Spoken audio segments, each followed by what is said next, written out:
Do you think you're the devil himself?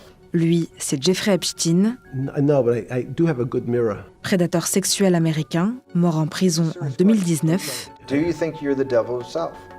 I don't know. Why would you say that? Et cette interview fait partie des plus de 3 millions de nouveaux documents sur l'affaire Epstein, publiés par la justice américaine le 30 janvier. Il s'agit d'un entretien de 2 heures. On ne connaît ni sa date, ni pourquoi il a été organisé. Celui qui pose les questions, c'est Steve Bannon, ancien conseiller de Donald Trump. What are you, class 3 sexual predator?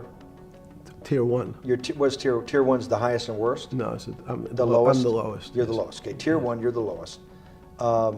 But a criminal. Yes. Ces nouveaux documents ont notamment révélé ou confirmé des liens entre le prédateur sexuel et plusieurs personnalités du monde entier. En France, c'est notamment la famille Lang qui est au cœur de la polémique. Sur cette vidéo, on peut voir l'ex-ministre français posé aux côtés de l'homme d'affaires américain. Jack Lang a déclaré à l'AFP assumer pleinement les liens qu'il avait pu créer avec Jeffrey Epstein, à une époque où rien ne laissait supposer qu'il pouvait être au cœur d'un réseau de criminalité.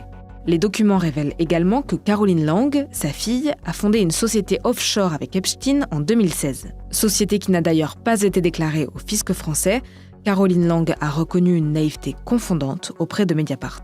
Elle figure aussi sur un testament signé par Jeffrey Epstein 2 jours avant sa mort. 5 millions de dollars lui sont promis. Elle affirme avoir ignoré l'existence de cette somme. Ces révélations ont eu des conséquences. Elle a annoncé sa démission du syndicat de la production indépendante. L'affaire provoque aussi des secousses au Royaume-Uni. Des photos montrent Andrew Mountbatten-Windsor, le frère cadet du roi Charles III, agenouillé près d'une femme allongée. Ex-prince Andrew, il avait déjà renoncé à tous ses titres après la révélation de ses liens avec Epstein.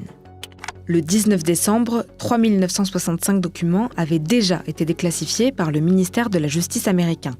L'administration de Donald Trump a été contrainte par une loi de publier l'ensemble des dossiers qu'elle possédait sur l'affaire Epstein, ce qu'elle fait au compte-gouttes. Des photos du président américain et du prédateur sexuel ont notamment été rendues publiques.